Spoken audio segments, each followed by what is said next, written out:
What's up, everybody? This is your girl, Miss Sophia the Diva. I am back again for season 7 of Love and Hip Hop Atlanta. At first, I wasn't going to discuss this season, but I'm like, why not? It's too many juicy details. And usually, when I use reality shows like Love and Hip Hop, my whole theme is you can learn a lot from reality TV.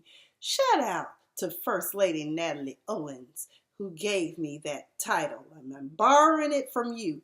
You can learn a lot from reality TV, and there are a lot of lessons to be learned regarding this season as it kicks off so far.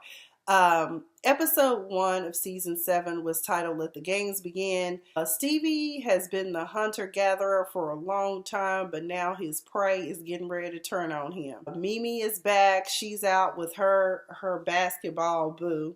I think, really, honestly, Mimi probably always has been a lesbian. I don't think, at first I thought it was an act, but she keeps going from one female to the next. If you watched her Scientology spiel, was it Leah Remini? She talks about some things. I'm like, okay, well, this explains a lot about Mimi. So she just kind of, I think women have always been of interest to her. I guess Spice is getting ready to come to the States and do some work. I'm familiar. Spice has been around for a while, though. Am I right or am I wrong? I'm mixing up with somebody else. So it looks like she's going to join the episode. Carly is still there. Why? Girl, I'm not fake. I was like, but that ass you got that flamingo look you got is not cute. And Estelita, who is supposed to be the face of Danger Zone for Stevie J's record label, which all these females are just so shocked by Stevie's behavior and how he's not doing anything for them.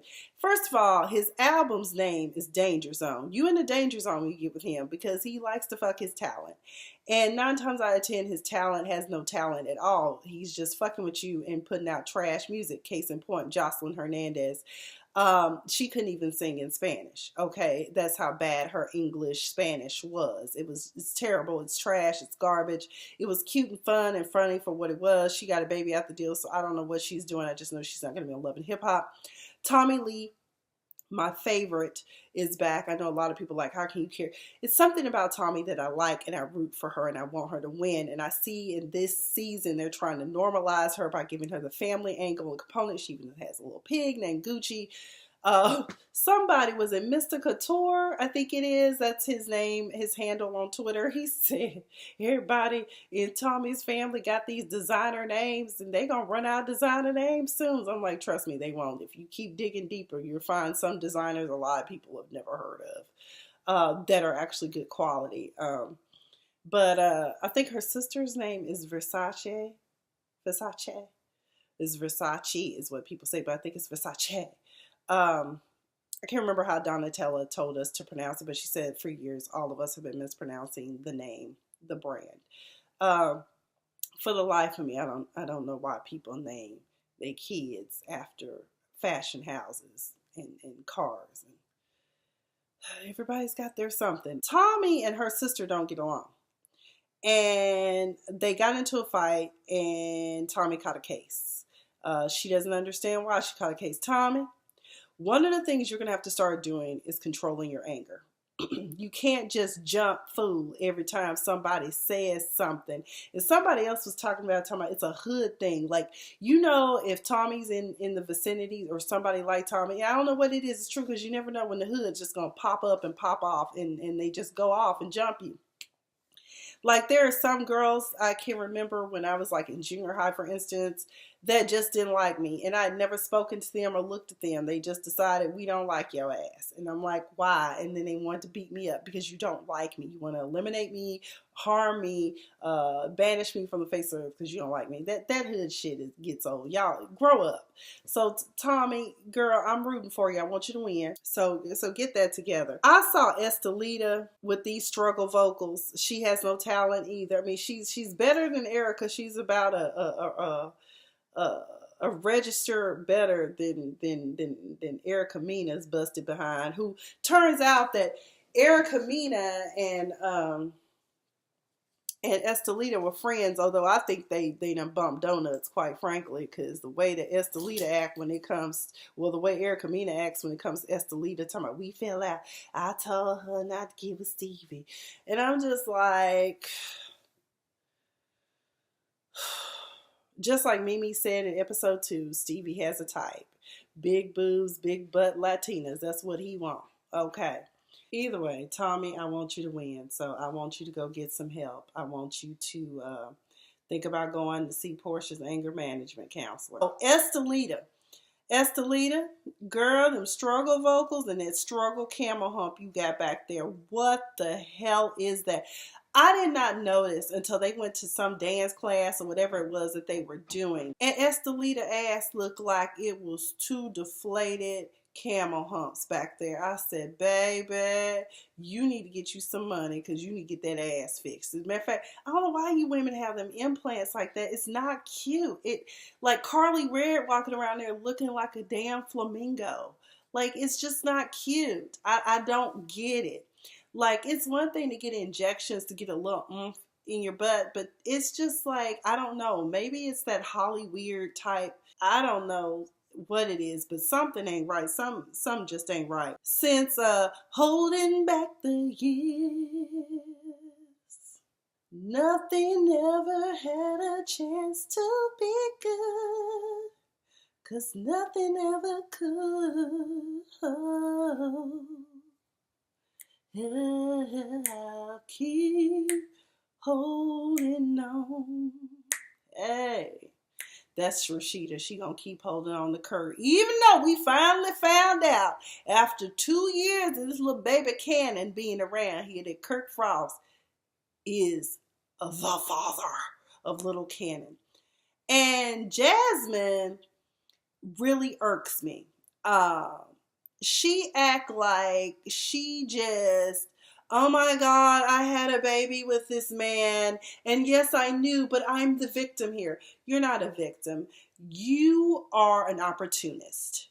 When we met you last season, you were with some hustle dude, you and some other stripper chick, living in some sort of polyamorous colony type, or what was his name? Because I think Mimi used to date him. But either way, Hustle Man, that's what we're going to call him. Hustle Man, you were fucking around with him. So now all of a sudden, Kirk, they on Jock's houseboat. Jock done moved from a tree house to a damn houseboat. He just living his best life. Some new dude is on the show too. He dating somebody, which I don't know if it's Carly's man or Sierra's man, but they supposed to be best friends. We found that out in episode 2. And, Kirk done told everybody on the boat, but still ain't told Rashida, yeah, I'm the father. With my big Adam's apple, I got her pregnant. So now we know that Cannon has a father, and that father is you. What I didn't like is how Jasmine had the audacity to stroll her little lanky ass on up into Pressed, all Pressed, to talk to Rashida. I was so glad Mama Charlene, Sister Charlene, was standing there with her purple hair and all her splendor, with that hand on the hip, checking that hoe. Okay? Because my thing is this. This is the lesson that you can learn from this whole Kirk Frost, Rashida, Jasmine triangle. If you knowingly and willingly lay down with a man you know to be married, you are, okay, and an opportunist. And no matter what a man tells you, like, oh, I'm gonna leave her, if he's still living in a house with her, there have been no formal separation or court documents filed, I leave him be. I have friends that have dated men that were transitioning out of a bad relationship, whatever. I get that. But when there is evidence that he still, when he get up from getting his dick wet in your puss, okay, that's when you need to realize he going home to his wife. Okay, he ain't staying with you. He got you in a house. How come you don't know his friends and family? Okay. That's the type of dumb shit that opportunistic parasitic hoes do. Okay, so Jasmine in this next episode, they trying to normalize her too. She with her mama and her grandmama and the mom. I just don't want my grandson to grow up without his daddy. I'm like, where's Jasmine's daddy? I mean, I don't know their story, so for all I know, the man could be deceased or he may have never existed. I don't know. But where were y'all when she was out here swinging on the pole? Okay, not that there's anything wrong with that, because hell, I think about doing it every now and then myself, because these student loans kicking my ass. By the way, if you would like to donate, I will gladly send y'all my P.O. box, okay? It's like, I mean, I just can't believe that Rashida don't want to, be involved and she won't let him be with his brothers and sisters. Bitch, you the outside hoe. Okay, you the side chick. You were never the steak. You were the broccoli bitch, in the words of David Arnold. Thank you very much. You're the broccoli bitch. That's what you are. Side hoe. So I don't get why you are confused and trying to play victim and elicit sympathy from the audience. We don't feel sorry for you, Jasmine. You did the shit. You laid down with him, just like you told Sister Charlene. You knew that laying down with Kirk, there was a possibility that a life could come out of that. Just like Sister Charlene also said, you knew who he was and you knew who Rashida was. But you did it anyway. Now, where I will correct Sister Charlene is you can't break up a home that was already broken. I mean, he was already acting a fool with Rashida that time when you had to drive over his damn dirt bike because he was questioning whether Carter was even his son. Which now, here's the kicker. He was deflecting onto Rashida the shit he was doing. He knew Jasmine was pregnant with his baby, and he also knew that Rashida was pregnant. And that's why he acted the type of fool he did. So, but Jasmine, you need to take ownership. I take responsibility. No, you're still not taking responsibility because first of all, your family up there cheering you on, talking about it's just a shame that the child doesn't. Well, this is the result. This is the result of any type of relationship. Okay. Especially when you're not married to somebody. That's what happens. I had a young lady that I talked to, and I'm in my mind, I'm still trying to figure out, you knew all of this about your now baby daddy, but you still sat up there and laid down with him. You knew he wasn't shit when you laid down with him. Why are you with a no shit, no count Negro? But we all been stupid before. Some of us just didn't get caught. Okay. So Rashida, what you gonna do? You going to divorce court or what you gonna do? I think didn't Kurt's mom or dad or somebody die? So I guess that may be a way to elicit sympathy because we see in the preview for the season coming up that Kurt eventually brings a U-Haul and decides he's gonna try to move back into the house he helped build. But my thing is, you abandoned me. Love don't live here anymore. Get your shit, and get the fuck on, Kirk Frost. Sleepy, Smurf, droopy, dwarf looking thing. Gone somewhere now with your Adam's apple. I also like the fact that Kirk's daughter even checked Jasmine too. I was like, she gonna ride for her other mama, honey, her stepmom. She gonna ride to me. I don't think Sheeta would want it either. I mean, it was just so inappropriate. Like, if you can't talk to Kirk, why are you talking to his wife and see what's going to end up happening? Because if it was me, I would file a restraining order against your ass. You can't come within 100 feet of me. Get your ass on. Go get back on the pole, do whatever you can. And then she have to talk about, I'm worried about child support. And da-da-da. Okay. But your family gonna get you messed up and set up, okay? That's all I'm gonna say, But I know that type of family. That's that family set up where it's a family of bitter old women who couldn't keep a man, probably. That's probably what it is. That's my deduction. And that is why y'all sitting up there like some cackling hens in the hen house with the rooster gone. I don't like Erica Mena on this show. It's something about her that just rubs me the wrong way. So I'm just like, she can go. Melissa back with her hair looking like Cat Williams from about 5 specials ago. I don't like it. I hate it. Estelita feels some sort of kindred spirit with with Bye Felicia Mimi. 'Cause Mimi's here this episode, baby. Say bye, Felicia. Okay, let me stop. Now, Estelita has an interesting story. She's Panamanian, grew up in poverty, got like 20 brothers and sisters she shared with us on tonight, bless her heart, and that she was dancing in strip clubs at age 14. She survived rape, being raped, beaten, domestic violence. I'm like, girl, I feel bad for you and all of that. But even with all of that, you still fell for the okie doke with the good guy, Stevie J. But I know. She told me, and you know how he got me? He got me by going into my Instagram DM and telling me he fly me out here and then he want me to stay with him in his house and coming knocking on door at 2:30 in the morning for beefcake time. I was like, that's his MO. That's his modus op. I mean, do y'all not watch the previous seasons? Are y'all that willfully blind to how Stevie J operates? Don't get me wrong. Stevie J is a talented man. He can sing. He can play.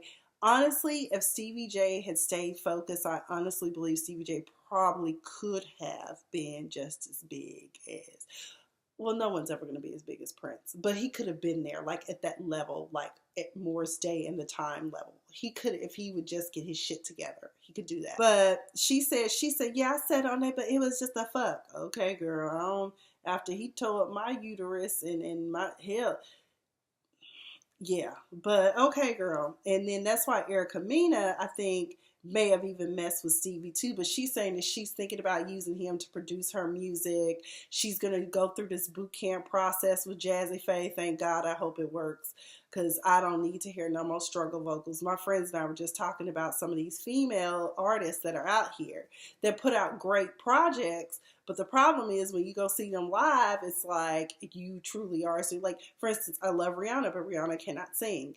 Ciara absolutely cannot sing. Ashanti can't sing. Michelle Williams can't sing. I mean, the list, hell, I can't sing, but I mean, at least I was taught to hold a note or something because I was in choir and stuff growing up. But it's just like, some of y'all just be like, and then you like, I'm going to be a singer. It's like, nah, maybe you should just think about getting to some acting classes and calling it a day. But okay, so I feel bad for Estelita. Now, Erica Mena is on the road to becoming a Me Too person. She has decided that for her welcome back party at Medusa, which I guess is a club maybe Melissa owns, she decides she wants Tommy Lee's Cootie Cat. Okay, she decided she want a bump donut. She want her cookie jar. She want to get with Tommy Lee. Don't get me wrong. And like I always disclaim, because I just give props where props is due, I am far from gay. I love beefcake. But Tommy is fine. She is a beautiful woman. But she don't want you. The only reason you probably think because Jocelyn and her were hanging out. But like Tommy said, hell, Jocelyn took a picture after I fell asleep trying to make it look like I slept with her. But she was like, I know what I want, and I want the dummy. Oh my God, can I take you out to dinner sometime? Tommy was like, I know how you bitches get down. Hell no. Let me tell you something. I'm going to go out with you in the daytime and sit close to the door with my keys in hand. But talking about, okay, I'm going to have you hold my place and I got out to get speech now. Okay. Tommy was like, exit stage left. She ran out of there like Forrest Gump was on a run. Okay. I don't blame you, girl. Run from trouble, because Erica Mena is nothing but trouble. Okay. Ciara, let me talk about her real quick. Ciara, if you remember her assistant Mariah was sleeping with her husband and exploiting him for money. Now Ciara is dating some guy named BK. BK, them pastel lime green pants made me give a, okay, girl. Is it metrosexual or is it Atlanta tease, if you know what I mean, okay? She's like, oh, I love him. We in a relationship. Because, you know, she done filed for divorce from Shooter, okay? So he even said, and I said, at least somebody on the show might have right good sense.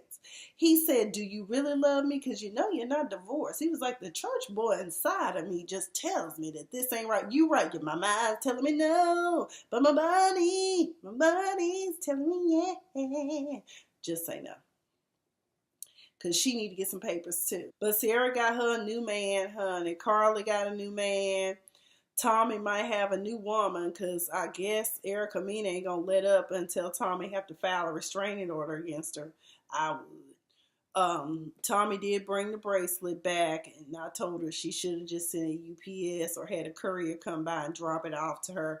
But then Erica is really trying to talk about this girl empowerment and getting back at Stevie. She told Estelita don't be an idiot when she got involved with Stevie.